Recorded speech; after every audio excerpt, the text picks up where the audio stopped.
We hear it all the time, right? AI is changing absolutely everything. But what if the biggest change isn't some grand revolution, but a massive reckoning?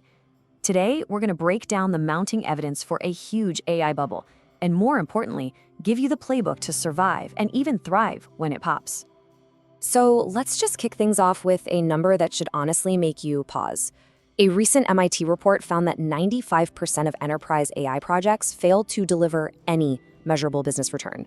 I'm not talking about a low ROI, I'm talking about zero. That is an absolutely staggering failure rate for something that's supposed to be the future of, well, everything. And look, it's not just academics sounding the alarm here. Even Sam Altman, the CEO of OpenAI himself, recently admitted that, yeah, this might all just be a bubble. He said bubbles happen when smart people get overexcited about a kernel of truth. So what exactly is the kernel of truth here?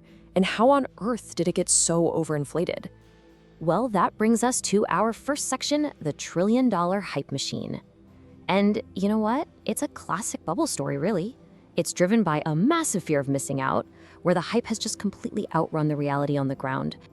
The amount of money being thrown around is just insane. We've already blown past $1 trillion on AI hardware alone.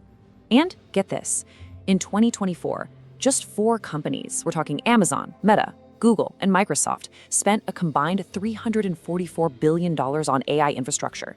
That is more than 1% of the entire US GDP. Just 4 companies. And you know, people are noticing. This Reddit user just perfectly captures the public skepticism, right? The promise of artificial general intelligence, or AGI. You know, AI that can think like a human, it always seems to be just a few more $1 billion away. It's become a running joke, but it really highlights this endless investment cycle that's chasing a goal that might be way further off than we're being told. So why this massive disconnect between all the spending and the actual results? Honestly, it boils down to pure, uncut FOMO, fear of missing out. CEOs are greenlighting these massive AI projects because they are terrified of being the one left behind. It's the dot-com bubble all over again. You just slap AI powered on your product and you can watch your stock price bump, whether there's any real value there or not. And this brings us right back to that horrifying 95% failure rate.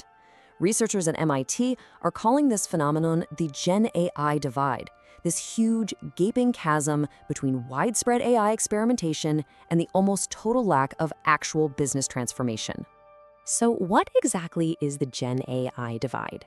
Well, picture this. It's the massive split between the tiny 5% of companies that are actually integrating AI successfully and seeing real value, and then the other 95% who are just stuck in what you could call pilot purgatory, with absolutely nothing to show for it on their profit and loss statement. This quote from a manufacturing COO in that MIT report just says it all, doesn't it? It perfectly captures that gap between the hype you see all over LinkedIn and the reality on the ground. Yeah, sure, maybe a few contracts get processed a little faster, but for most businesses, the fundamental day-to-day operations, they haven't changed at all. And this chart right here, it just lays it all out visually. You can see this huge number of companies exploring AI pilots. That first bar is way up there. But then, look at that second bar. The number of projects that actually make it into production and become part of the business is just tiny. This is what that 95% failure rate looks like. So what is the root cause here? It's not that the AI models themselves are bad. The MIT report points to something they call a learning gap. See, today's AI is kind of like a brilliant intern who has total amnesia. It doesn't learn from feedback. It doesn't remember the context from one conversation to the next. It can't adapt to your specific workflow. It's great for a first draft, sure, but it just can't evolve. But you know, the problems run a lot deeper than just a bunch of failed pilot projects. This AI boom is putting an incredible strain on our actual infrastructure and on society itself. First, let's talk infrastructure. These AI data centers are incredibly power hungry. They're already eating up over 1.5% of all global electricity, and that number is set to double. The US power grid, it's simply not ready. Then there's the psychological tax on all of us, right? Constantly having to double check for AI hallucinations. And finally, we're seeing a new AI digital divide emerge, separating those who can actually benefit from this stuff and those who are getting left behind. This quote pretty much captures the general feeling of frustration perfectly. It feels like we've been here before. It compares the current AI push to Microsoft's infamous Clippy.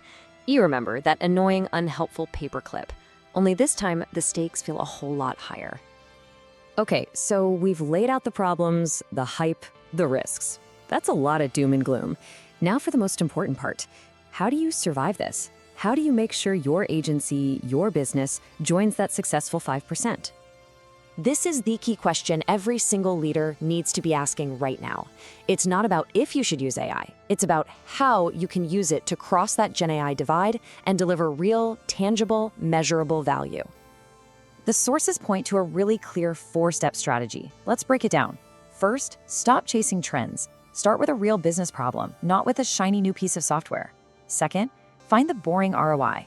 The biggest, most immediate wins are in back office automation, not some flashy new marketing tool. Third, and this is so critical, pair your experts. The MIT report found that when you pair your internal business experts with external implementation experts, you actually double the success rate. And finally, number 4, treat this as a cultural change, not just a tech upgrade. You have to focus on training, on process, and on actually getting your team to buy in and use the tools. So what happens next? When the bubble eventually pops and all the hype dies down, what does the world look like? The evidence points to a really profound shift into what some people are starting to call a post-knowledge economy. It is so important to remember this. Bubbles pop, but the underlying technology often survives and gets stronger. I mean, think about the dot-com crash. Thousands of companies just vanished. But the survivors, companies like Google and Amazon, they went on to build the modern internet. The exact same thing is going to happen with AI. The tech will get quieter, it'll get more useful, and way less speculative. This slide does a great job of illustrating the long-term societal shift we're talking about. Right now, we're in a knowledge economy. Value is tied to possessing knowledge, which you get through education. But in the coming post-knowledge economy, where AI can provide knowledge on demand, value is going to shift to things AI can't replicate: your personality, your identity, and soft skills like communication, leadership, and creativity. And that leaves us with one final and I think crucial question to ponder. As AI just becomes a utility as common as electricity, what is it that makes us, as humans, uniquely valuable? The answer to that question is going to define the winners and the losers in the era that comes after the great AI bubble.